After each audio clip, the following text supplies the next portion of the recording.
Dear students, आज हम इस लेक्चर में सम स्टैंडर्ड फॉर्म्स पढ़ते हैं। Some standard forms to solve partial differential equation. Okay, तो फर्स्ट फॉर्म आपके पास है कि सम स्टैंडर्ड फॉर्म में कि equation involving P and Q. आपके पास पार्शियल डिफरेंशियल इक्वेशन मिलेंगी जिसमें सिर्फ टर्म में आपको क्या दिखेगा, सिर्फ P and Q. That is of the form, अगर वो इक्वेशन किस टाइप की है, F of P comma Q, मतलब उस पूरी इक्वेशन में सिर्फ आपके पास क्या है, पी और क्यू की टर्म्स हैं, तो उस इक्वेशंस को किस टाइप से आपको सोल्व करना है। ओके स्टूडेंट्स, सिंस आपको पता है कि f contains only p and q, अगर f के अंदर जो फंक्शन दे रखा है उसमें p और q की टर्म है, तो partial derivative of f with respect to x, y और z तो क्या आएगा आपके पास, 0 आ जाएगा। तो जो आपने चैप्टर 2 में एक्सरसाइज 3.2 में जो चार पीट एक्सिलरी इक्वेशन पढ़ी थी, तो वो चार पीट एक्सिलरी इक्वेशन क्या बन जाएगी, dx के साथ माइनस कर लिया बाई कर ली p, dy के साथ माइनस कर लिया बाई कर ली q, dz के साथ ये टर्म, dp और d2 के साथ टर्म 0 आ जाएंगी।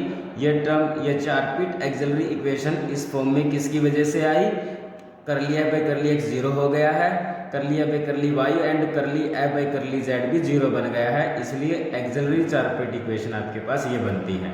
तो फिर क्या कहते हैं कि फॉर लास्ट टू फ्रैक्शन, अब हम क्या है, लास्ट टू फ्रैक्शन को चूज कर लेते हैं। तो dp 0 है एंड dq भी 0 है, तो इसका मतलब p की वैल्यू आपके पास a होगी एंड q की वैल्यू हमारे पास बच्चों क्या होगी, b होगी। क्लियर है students? Okay, where a and b क्या है यहाँ पर, a and b are the arbitrary constant. तो जो फंक्शन था, so f of p comma q is equal to 0, जो इक्वेशन नंबर 1 थी, जो p और q की फॉर्म में थी, एंड वहाँ पर p को किससे रिप्लेस कर दो, a से रिप्लेस कर दो, q को किससे रिप्लेस कर दो, b से, तो वो इक्वेशन किस में बदल जाएगी, p को तो a से रिप्लेस कर दिया, q को किस में रिप्लेस कर दिया, b में, तो वो इक्वेशन आ जाएगी आपके पास f of a comma b is equal to 0। और फिर क्या कहते हैं कि जो b है उसको a की टर्म में एक्सप्रेस कर लो। माना कि आपके पास equation I a plus b is equal to 1, तो b को हम क्या लिख सकते हैं बच्चों, 1 माइनस a लिखा जा सकता है ना, b को a की फॉर्म में। तो यही यहाँ पर लिखा गया है कि b is equal to phi of a, where phi is an arbitrary function. Phi यहाँ पर क्या एक आर्बिट्रेरी फंक्शन है। क्लियर है? और आपने पढ़ा था चार मेथड में भी सॉल्यूशन कैसे लिखते हैं, हम लिखते हैं कि dz is equal to P D X plus Q D Y. तो dz is equal to p का काम कौन करेगा, a, और q का काम कौन करता है बच्चों, b। तो इंटीग्रेट किया, dz का इंटीग्रेशन आपके पास z आ जाएगा, a dx का अगर आप इंटीग्रेशन करोगे तो ax आ जाएगा, b dy का इंटीग्रेशन करेंगे तो by, और प्लस में क्या आ जाता है c, और जहाँ पर c क्या रिप्रेजेंट करता है बच्चों, where c is an arbitrary constant. c हमारे पास आर्बिट्रेरी कांस्टेंट है।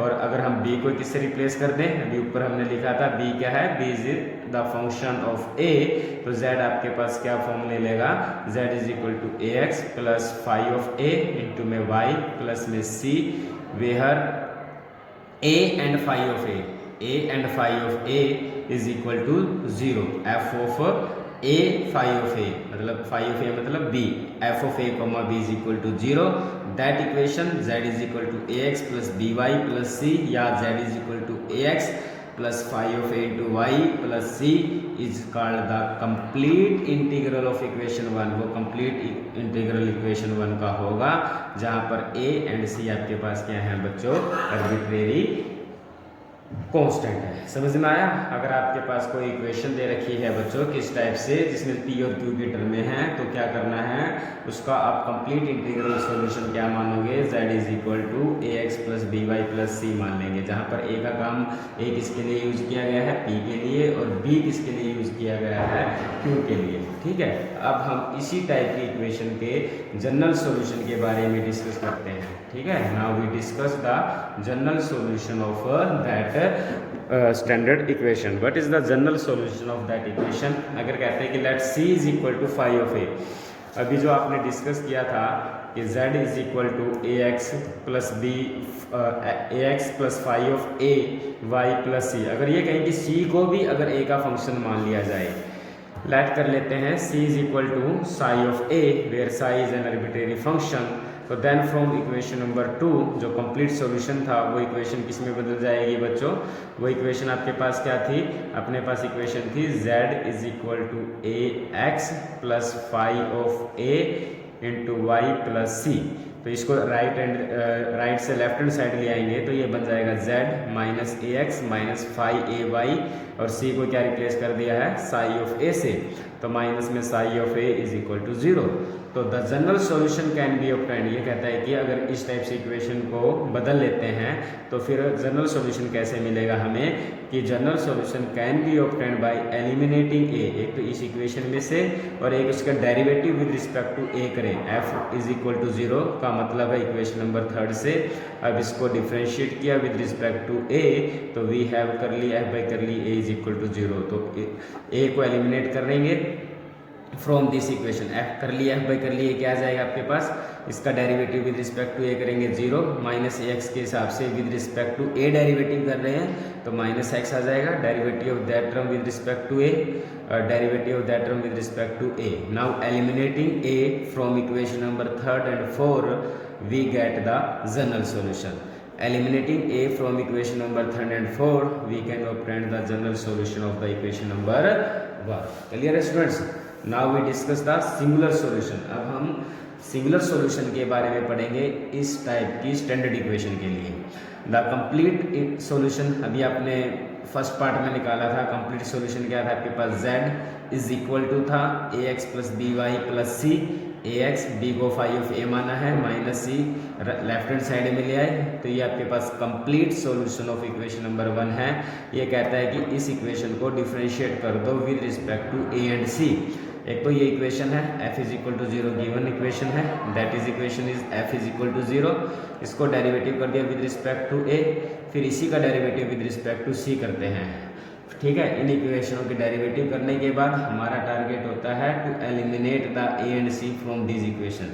अगर इन इक्वेशनों में से डेरिवेटिव लेने के बाद अगर a और c एलिमिनेट हो जाएं तो वो इक्वेशन सिंगुलर सॉल्यूशन रखेगी, अदरवाइज वो सिंगुलर सॉल्यूशन नहीं रखेगी। आपने देखा कि जब इसका derivative with respect to C करेंगे तो आपके पास क्या आ जाएगा? माइनस सी का derivative with respect to C minus 1, और राइट हैंड साइड में क्या आपके पास 0। तो क्या माइनस 1 0 के इक्वल होता है? नहीं होता, विच इज नॉट पॉसिबल। तो हैज नो सिंगुलर सॉल्यूशन, मतलब वो इक्वेशन जिसमें p और q की टर्म में ही इन्वॉल्व हैं तो उस इक्वेशन के पास सिंगुलर सॉल्यूशन तो होगा नहीं। तो उसके पास दो तरह के सॉल्यूशन होंगे, एक तो जनरल सॉल्यूशन और एक आपके पास क्या निकलेगा? Complete integral. ओके स्टूडेंट्स, अब हम इस टॉपिक पर एक्सरसाइज 3.3 के कुछ क्वेश्चंस डिस्कस करते हैं जो इस फॉर्म से रिलेटेड हैं। तो फर्स्ट क्वेश्चन ट्राई करते हैं फ्रॉम एक्सरसाइज 3.3 से। तो in the first sum exercise 3.3 question number first here p q is equal to k दे रखा है। हमसे पूछा गया है find the complete integral of the following equation या find the solution of that partial differential equation.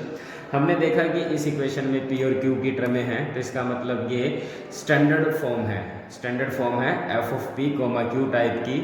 तो given partial differential equation is of the form of f of p comma q is equal to 0। अगर कोई भी equation f of p comma q is equal to 0 type की होगी तो उसका complete integral इस type से माना जाता है।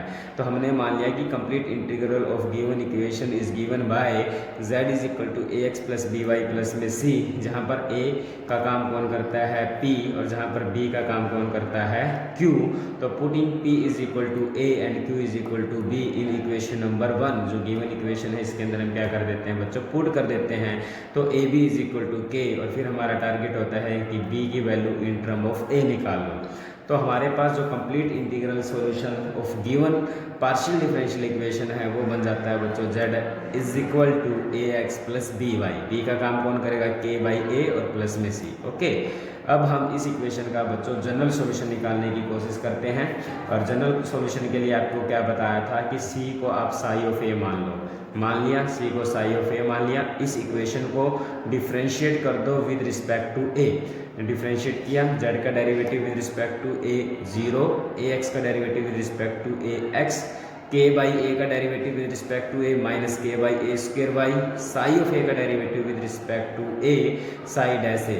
अब क्या करेंगे बच्चों, हम इक्वेशन नंबर 4 और इक्वेशन नंबर 5 में से ए को एलिमिनेट करेंगे और ए को एलिमिनेट करके हमें जो सॉल्यूशन मिलेगा वो हमारा रिक्वायर्ड जनरल सॉल्यूशन होगा। ठीक है, ये चीज़ें सिर्फ हमने लिखनी है। Okay, eliminating A from 4 and 5, 4 और 5 इक्वेशन में से ए को एलिमिनेट करो और we get the required general solution of equation 1। अब हम इसके सिंगुलर सॉल्यूशन की बात करते हैं। सिंगुलर सॉल्यूशन की बात करें, हम इसको डिफरेंशिएट करते हैं with respect to a and c. ये कहता है कि जो हमारे पास कंप्लीट इंटीग्रल सॉल्यूशन है उसका हम डिफरेंशिएट करते हैं with respect to a and c. जब हम इसको विद रिस्पेक्ट टू सी करेंगे तो z का derivative with respect to C तो 0 आ जाएगा और c का derivative with respect to C करेंगे तो 1, 0 1 के इक्वल नहीं होता, which is not possible, hence that given partial differential equation has no singular solution. Okay students, one more example, now we discuss one more example, say question number 9 of exercise 3.2। आपके पास दे रखी है एक partial differential equation और हमसे पूछा गया है कि इसका कंप्लीट इंटीग्रल सॉल्यूशन निकालो। हमने देखा कि इस इक्वेशन में p और q की टर्म में है तो इसका मतलब it is the standard form 1। Standard form 1 में p और q की टर्म में है तो जब टर्म में p और q की फॉर्म में है तो उसका कंप्लीट इंटीग्रल सॉल्यूशन बच्चों क्या लिया जाता है, z is equal to ax plus B Y plus c लिया जाता है, जहाँ पर a का काम p करेगा और b का काम कौन करेगा, q करेगा। तो गिवन इक्वेशन में जहाँ भी आपको p और q नज़र आते हैं, p को a से रिप्लेस कर देते हैं, q को b से रिप्लेस कर देते हैं और b की value in term of a निकाल लेते हैं। ठीक है बच्चों, तो यहाँ था पी स्क्वेयर तो यहाँ ए स्क्वेयर, यहाँ पी था ए और माइनस क्यू स्क्वेयर है तो बी स्क्वेयर, बी की वैल्यू इन टर्म ऑफ ए निकाल लेते हैं और ये बी की वैल्यू इक्वेशन नंबर 2 में पुट कर देंगे। पुट करने के बाद जो इक्वेशन बनेगी वो हमारे पास क्या होती है बच्चों, कंप्लीट इंटीग्रल सॉल्यूशन। तो that z is equal to A x plus B, B की वैल्यू है root of A square plus A into Y plus C, that is the required complete integral solution of given partial differential equation 1। Okay students।